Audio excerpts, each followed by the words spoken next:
Today we're going to be discussing one of my favorite horror movies of all time, one of my favorite movies of all time, and I feel like I say this ad nauseum, but that's why I pick these movies, and specifically today we are going to discuss William Friedkin's The Exorcist. You probably know as much about possession as most priests. Look, your daughter doesn't say she's a demon, she says she's the devil himself. My father, when he was younger, he said he went and saw this with his friends. When he came home, a crucifix fell off the wall, and this film has developed a lot of lore and a lot of stuff like that over the years. Nowadays, a lot of people who watch this for the first time say it's not that scary, and when I think about this movie, it's not the scares, it's really not the horror that attracts me to it, it's the story. This is a very well done movie. When you take the horror aspect out of it, the acting, the writing, the cinematography, the music.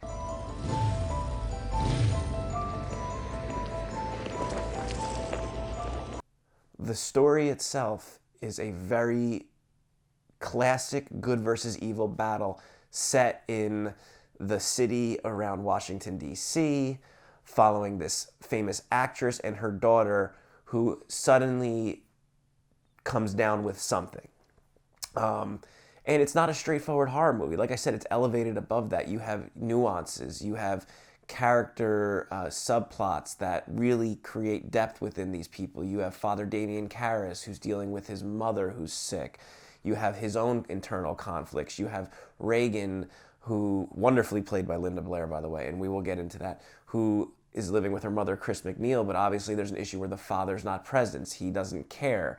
So you have that dynamic. You have Father Merrin, where it opens up in the beginning, and he's in Iraq, and his spiritual battle against the forces of evil. So a lot of times this film is remembered as a horror film, as a shocker, and it is, trust me. But it really, at its core, is a battle between good and evil, and good's triumph over evil, and I love that. And as I stated in my first video, that I am a Christian, so sometimes the horror genre goes against my beliefs in a way, but I always look for that good versus evil battle and the light triumphing over darkness, and boy does it ever in this movie.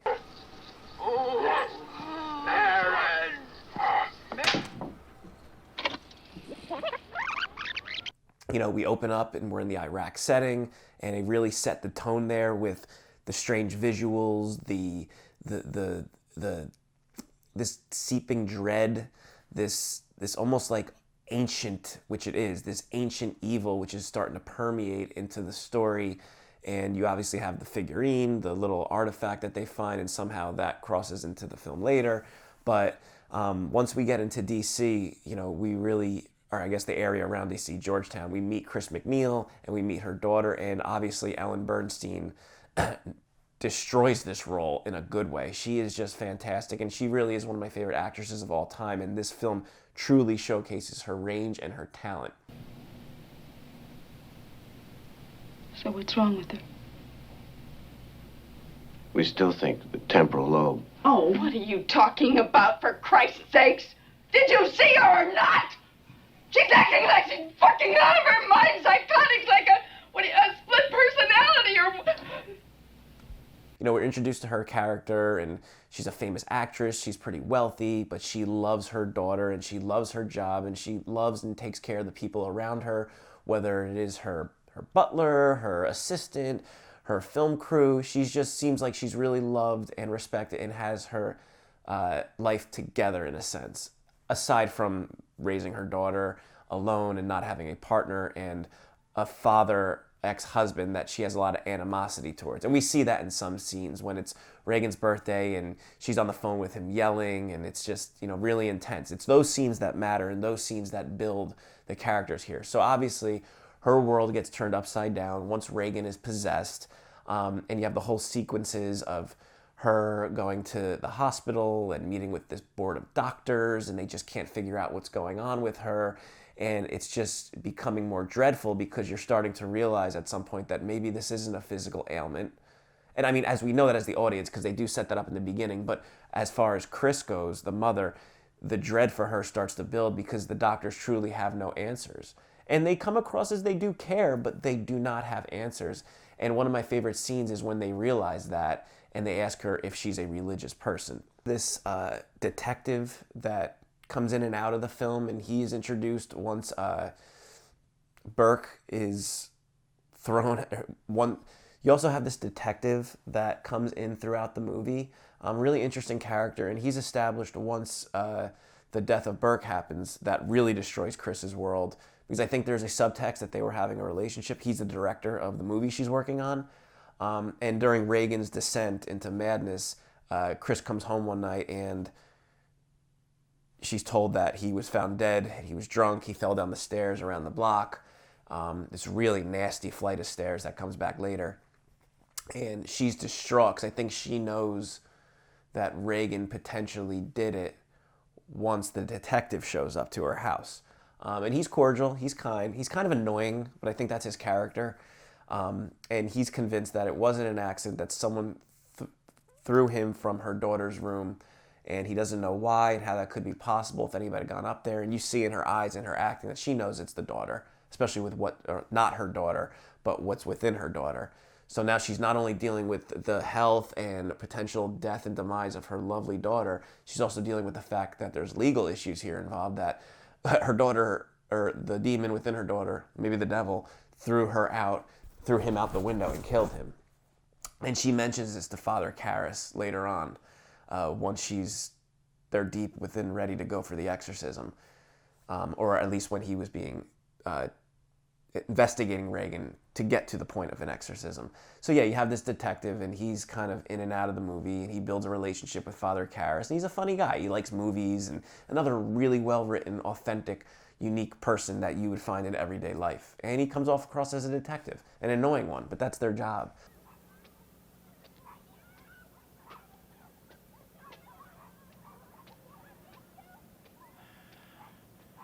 From their point of view, it's an attempt at a placebo effect where maybe the power of suggestion through going to an exorcist or having an exorcism done will give Reagan's mental state a belief that maybe she can be cured, or some sort of power of suggestion where she can be reversed through the exorcism. But obviously, as we learn, that she is really possessed, and the exorcism is not the power of suggestion, that they are really there to drive a demon out. And that's where Father Karras comes in. Now, up until this point, we cut back and forth between him and Chris's story, and we meet him and his mother, who's an old Greek woman who's sick and impoverished somewhat. He kind of lives a simple life. He works out at the track. He boxes. He's like a tough guy. He's a really cool character. You have this Catholic priest who has dedicated his life to God, to goodness, but he also has this tough fighting aspect to him, which really sets him up for the end. It sets him up as a believable character for his journey. But when he first meets Chris, he's skeptical because, as he says, exorcism hasn't been done. It's almost impossible to get approval from the church to do it. But as he meets Reagan, as he has some encounters with her, some horrible ones, he really starts to believe that this is a case of possession, and at the very least, even if it's not, will give him the ability to treat it like it is. And up until this point, Reagan has really descended into a grotesque creature, I guess. From the moment she started going to the hospital, where she started cursing, she started showing different personality traits, to her physical appearance slowly starting to degrade to the point where she has to just be kept in her bedroom from acting out in some horrific sequences. I really won't have to get into that. We all know what they are. But it's to the point where Chris was advised by the doctors to go seek an exorcism. So she sees Damien Karras, and this is where they come together. And now this is where we're at. And they sent me to you. Now you're going to send me back to them? Jesus Christ, won't somebody help me? No, you don't understand. Your daughter... God, can't you help her? Just help her. Another really cool aspect of this film is people really don't remember this, but it's around Halloween time, at least in the beginning. And to juxtapose Halloween 1978 with this, Halloween is not in your face. It's very simple. It's very subtle. It's a couple kids trick-or-treating down the street, and that's really all you get. I mean, how much more horror do you need in this film? Because that does set the tone for the season.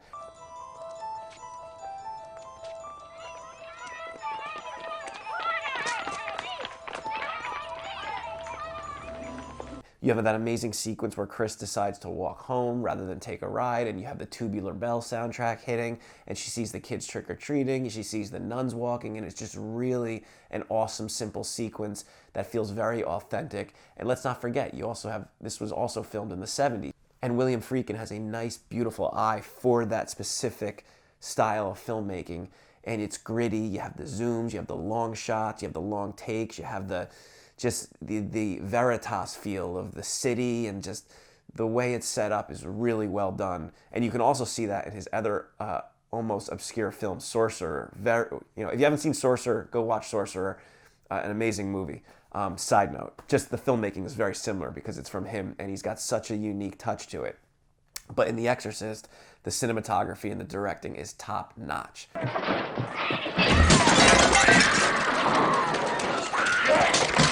Anyhow, Karras is now working with Regan. He gets approval to do the exorcism, and they say, we don't want you doing it, but you can assist. Let's call Father Merrin in, the old guy from the beginning, the badass. So Merrin comes in, he meets with Chris right away, meets with Karras, and he's just rearing to go into the exorcism. He doesn't want to know the backstory.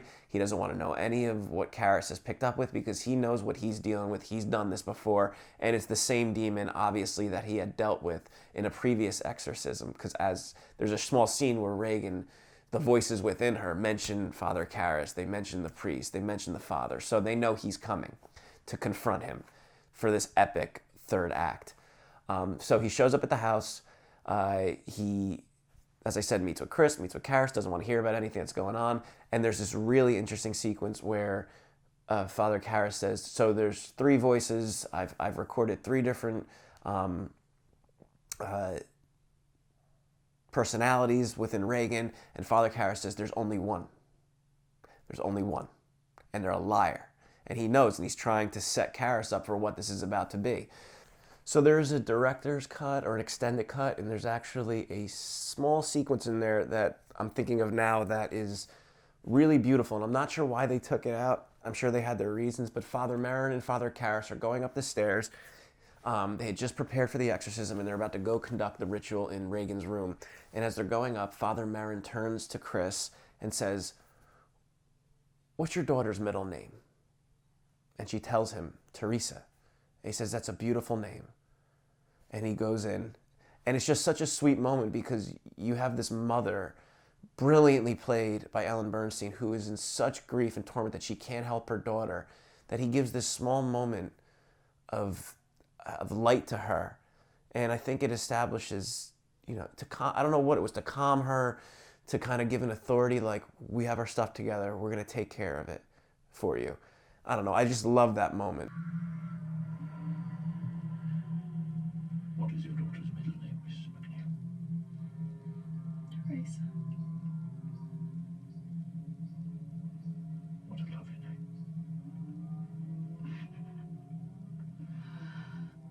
We are now back upstairs, and they're about to conduct the exorcism, and it's really moves quickly from here on out. Father Merrin does his best. He actually kicks Father Karras out because Karras is falling for the demon's lies, where he pretends it's his mother, and he's getting angry, so he kicks him out of the room to kind of go cool off. So Father Karras goes downstairs and sits down, and Merrin's in there, and he's getting weaker, and the demon and the devil, the possessed Regan, is really taking it to him, and you don't know if his heart could handle it, because he does have these pills that show us that he's older now, and he's kind of been weakened from his earlier days.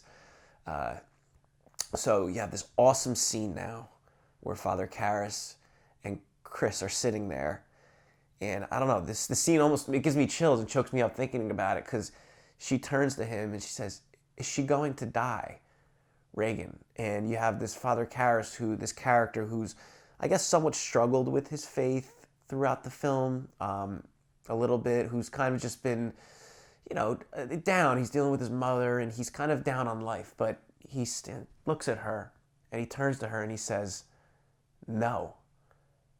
And he goes right upstairs, and he goes in, and that's when we find out that Merrin is now dead, and the possessed Regan's sitting there kind of laughing a little bit in like a creepy way, and he gets so angered, he starts beating and I want to say Reagan, but the demon, and he's, take me, take me. And this is his moment, and he finally gets up, and the demon is now in him. He's pulled it. He's drawn the demon, the devil, out of Reagan into himself.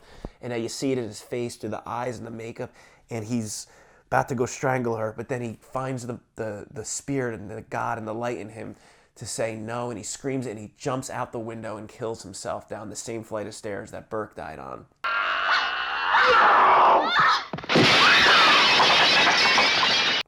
A really nasty, steep set of concrete stairs. And it's just a beautiful moment because now you have Reagan who's back and she's crying and you hear her voice and Chris hears her, and obviously Chris is unsure because this creature has been playing with her for the entire film.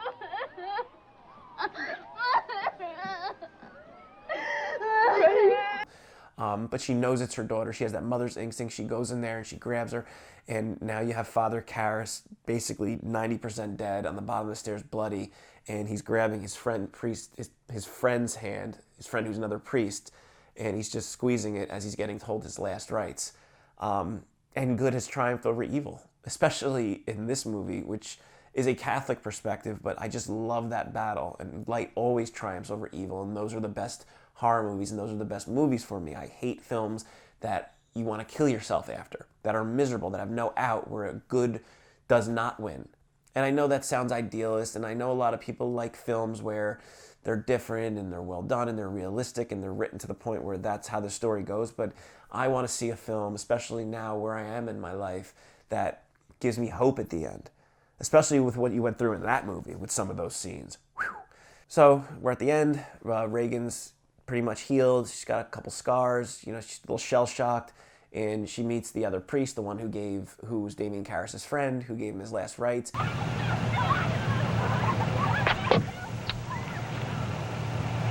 And she's now leaving with her mom to go back home. So her story is now complete, and we have the priest and the detective walking off together discussing a movie to go see or something like that. And it's kind of a high note ending, and good has triumphed over evil. And the underlying idea of this film is, I think that, God's love is true. No matter as bad as it gets, we have to turn to forces outside of our human understanding sometimes in life, through prayer, through faith, that we can conquer certain things. And I think that was present in the book, which I haven't read, confession, I would like to, but I think this was an amazing book film adaptation, especially in the 70s. I mean, we can talk about, let's talk about the performances for a moment. You have Linda Blair, who was unbelievable as Reagan. Some of the scenes she had to act out are stomach churning, and she sold it amazingly, whether she was Reagan or whether she was possessed Reagan. She really sold it. You really believed that this poor girl was going through absolute hell and trapped on the inside. And we did see that with the scene and I think this scene is what convinced Karras that this is actually what's happening, that there is a possession here, where you see the welts. They almost look like allergic welts on her stomach saying, help me. So Linda Blair, awesome. You're gonna die up there.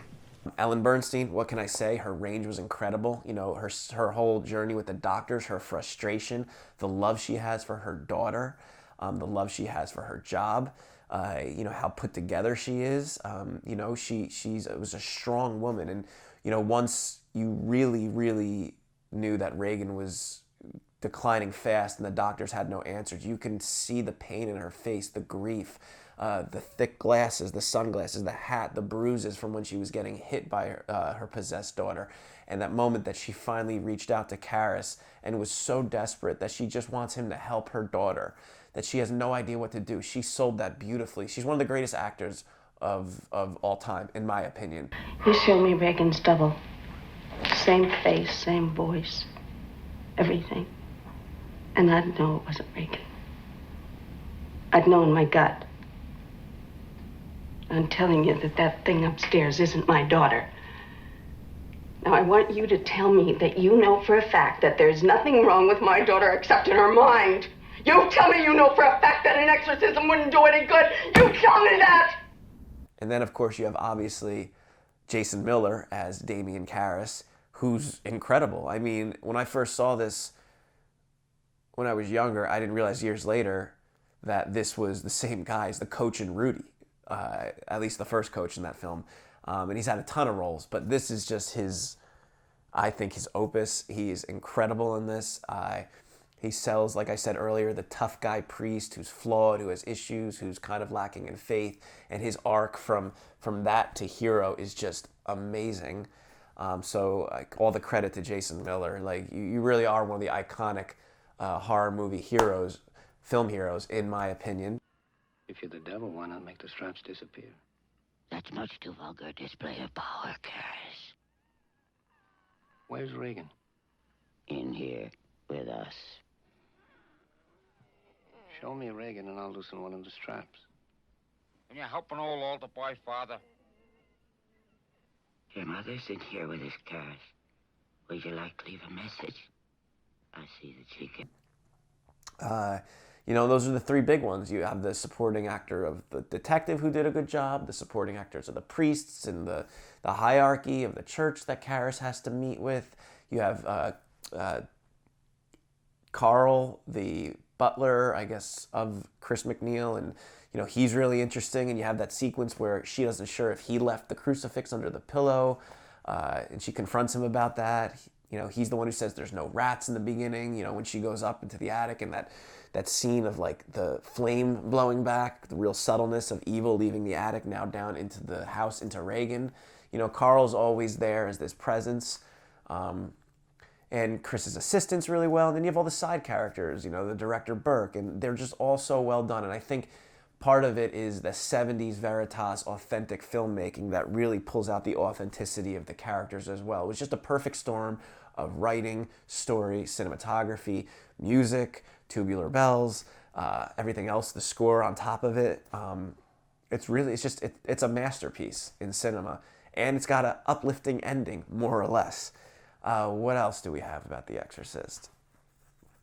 As far as the horror goes, you know, it's stomach churning, and I think that's necessary to really sell you the fact that this is not a girl who's mentally ill, who's sick, that she is possessed, and there's things you can't explain, whether it is the bed lifting off early on, whether it's her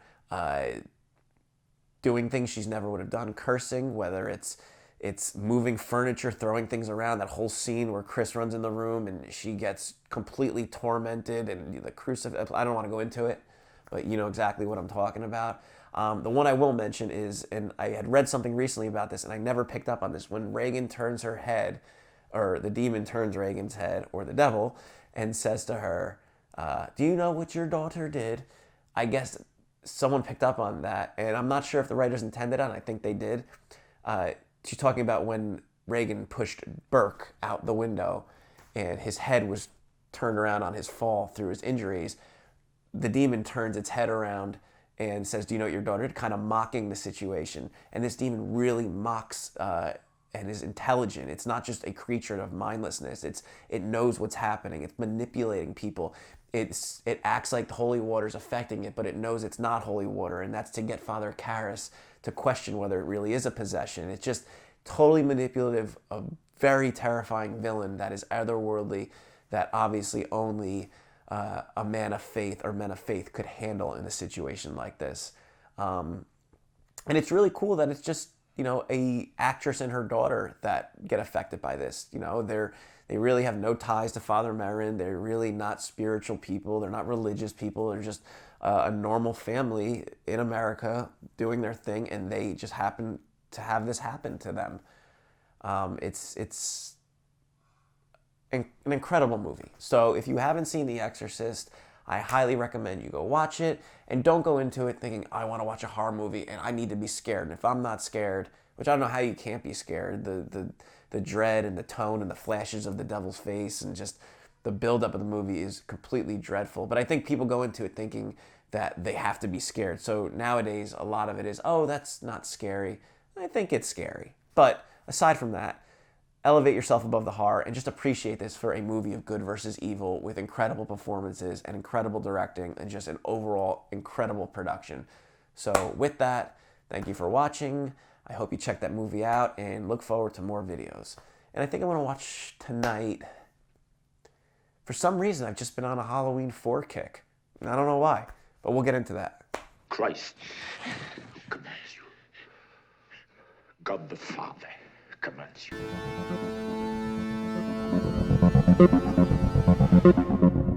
you.